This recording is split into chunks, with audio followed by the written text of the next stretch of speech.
नमस्कार। उनके खत और आप की 278वीं कड़ी 278th एपिसोड में अभिवादन स्वीकार कीजिए देवतोष का। यह खत हजरत किबला बाबूजी साहब ने श्री ईश्वर सहाय जी के नाम लिखा। तारीख 4 दिसंबर साल 1948। बिरादर मन तस्लीम। खत मिला। पंडित जी का खत जो है वो आपके लिए भी है और आपकी पिछली हालत का जवाब भी है। आपको मैं बहुत मुख्तसर खत लिखा करता हूँ, मुख्तसर शॉर्ट। आपको मैं बहुत मुख्तसर खत लिखा करता हूँ, ना मालूम क्यों। आपने जो मुझे गुस्से की हालत में देखा था, इसको काल रूप कहते हैं। ये मेरी हालत का छींटा था जो मुझमें जाहिर हो गया। लाला जी साहब ने एक डिक्टेट में यूं फरमाया कि मुझको ऐसा कोई शख्स नहीं मिला कि मैं अपने काल रूप से उसको तालीम करता। तुमको रामचंद्र को, तुमको भी मैंने ये हालत ट्रांसमिट की थी, तालीम नहीं दी थी, और तुमको भी गालिबन ऐसा ही करना होगा। इस रूप का ख्वाब में देखना खुशकिस्मती है, और इस वक्त मेरी ताबीयत ऐसी चाहती है कि इस रूप को ठहराव की शक्ल दे दी जाए। मगर भाई, आदमी कुछ हद के बाद अपने आप में नहीं रहता। अगर मेरे बारे में ये सही है तो आपको ये मानना पड़ेगा कि करने वाला कोई और है।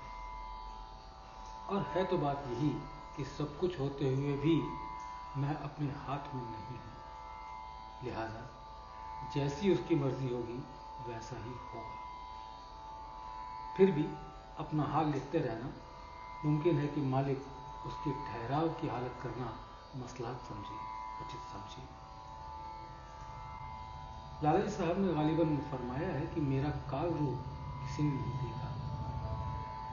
मैंने किसी वक्त हालत खुलने के बाद उसकी हवा देखी थी कि थर्रा उठा और प्रार्थना की कि यह रूप देखने की मुझ में ताप नहीं है, हिम्मत नहीं है। यह सब मालिक के हाथ में है। मैं नहीं कह सकता कि उसके ठहराव की शक्ल देना मसलहत होगी या नहीं।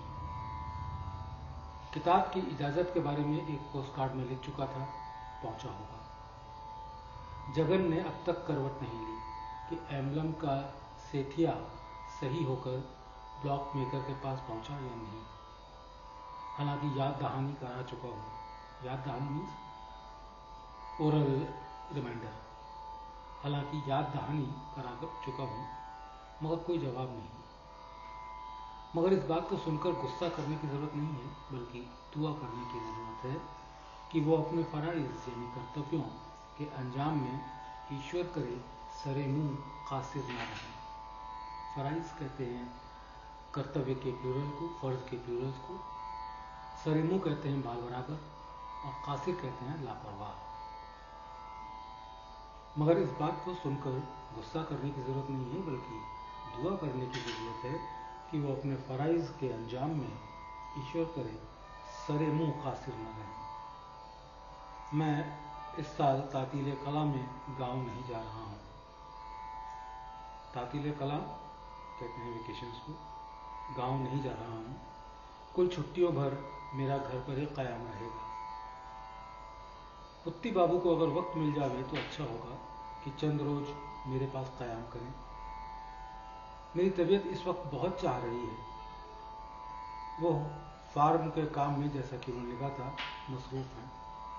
लिहाजा उसमें नुकसान करने की जरूरत नहीं है। उससे वक्त बचे और कोई नुकसान ना हो और मौका हो तो चले आए। बरखुरदार प्रकाश की शादी जो बरेली में तय हो रही है, मैंने मना लिख दिया है, इसलिए कि आलम तखय्युल यानी ख्यालों की दुनिया में जाकर जब देखा तो लड़की की आदत कुछ अलग थलग रहने की मालूम हुई और लड़के से मुताबिकत यानी अनुकूलता कम दिखाई पड़ी। लिहाजा जायचे के बहाने, जायचा कहते हैं जन्मपत्री को, लिहाजा जायचे के बहाने से की मुताबिकत नहीं होती, उनको मना कीजिए। जायचा मंगवाने से मालूम हुआ कि उनकी लड़की मंगली भी है और वाकई मुताबिकत नहीं हुई। अपनी तंदुरुस्ती का ख्याल रखिए, ये भी ख़ास नेमत है। फ़कत बच्चों को दुआ गो रामचंद्र।